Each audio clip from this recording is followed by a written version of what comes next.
All right, guys, let's dive into our next controllable. And it's one that a lot of people often forget simply because we take it for granted. And it's our environment. It's things that are around us every single day. And if we go back to what HRV is truly a measure of how our body is handling the stress that's around us. It doesn't know the difference between whether it's mental, physical, spiritual, or emotional. And so a lot of people sometimes say, "Hey, Justin, like I just had an off day. I didn't work out and my HRV continued to drop the next day. What's going on? Is there something wrong with me? Is that bad?"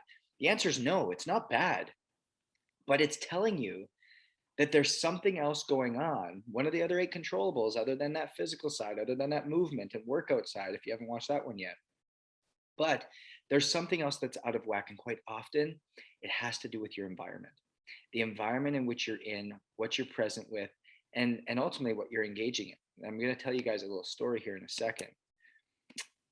Let me just share my screen. And so when we come into environment, it's the home we're in, it's the people we're around, it's the music we listen to, it's the sounds that are around us, it's the sunlight or lack thereof, it's the feeling of safety. All of these things come into play. And the story that I wanted to tell you guys was over the last year, Elise and I have lived in a multitude of places. We've lived in New York City in the midst of the pandemic. We've lived in Buffalo. We've lived in Florida, and we've obviously lived up in our home in Canada. Now, when you look at this, I'm going to give you the environments of each of these, and you can probably guess what happened to my HRV. So in New York City, it went from white noise all the time, traffic, cars honking, beeping, to absolute silence. There was nothing there. There was nobody there. And lo and behold, over the course of that time, my HRV increased.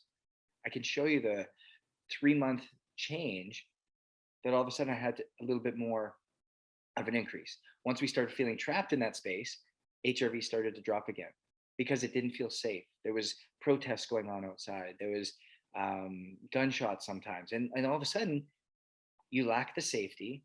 And ultimately, the the feeling of being trapped, freedom is another one, was gone as well.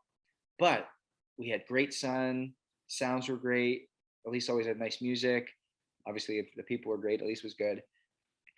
and and the home we were in, it felt safe for that small period of time. Now, when we came to Florida, completely different. You can see the sun shining in on me, sand everywhere. It was free, it was open, it felt safe. HRV skyrocketed from when it was usually in New York City. Then we moved to Buffalo, and it was dark, it was dingy, it was gray all winter.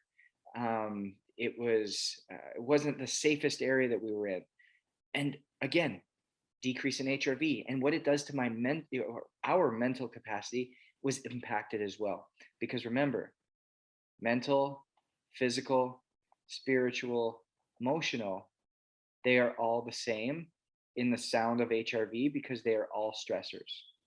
Okay? There is no difference in what they look at.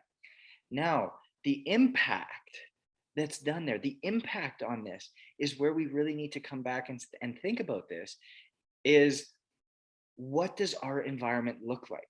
And are we doing environment checks? So, hey, what stressor do I have going on around me? Is there unwanted noise? Is there construction going on next door? Do I have the TV on in the background constantly?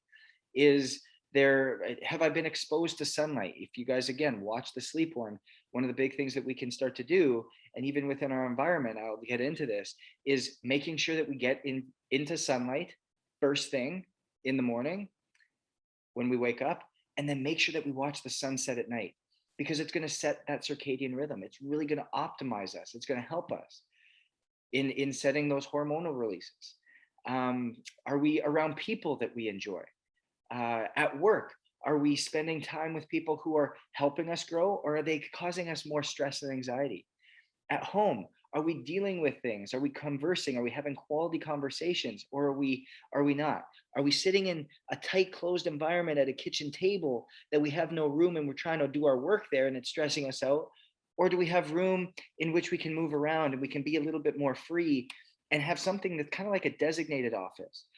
What does that environment look like? And when all of a sudden we can come back to the people, the sounds, the sunlight, the safety, and the freedom within our space, it completely changes the stressors in which we're under mentally, physically, spiritually, and emotionally. It taps into each and every one of these. And our environment is so key. I want you to think for a second the last time that you thought about your environment, the colors of the room, whether you get sunlight or not, the amount of windows around you. Is there construction around you? Is there noise pollution? Are you moving around freely? Do you feel safe where you are? And understand that a lot of this is a choice. And it comes down to choosing where we put our time and focus. And if we have an environment that isn't optimal for us, we have something that maybe causes us a little bit more stress, doesn't leave us in the best state of mind, figure out where you can get those breaks. Is it that every 90 minutes you go for a walk outside? Is it that you make it a point that first thing in the morning, when you wake up, you go outside for a walk and get sun exposure? And then you make it a point that whenever the sun's setting, you take 5 minutes to watch it. It's something as simple as that, that changing your environment can have a massive impact on that HRV. And if you start to see your HRV decrease or have kind of like an upward down trend over a week, 2 weeks, and your nutrition's on point, your hydration's on point, your exercise and movements on point, your self-care is on point, all of these other areas are on point, and you're like, why is it still doing this?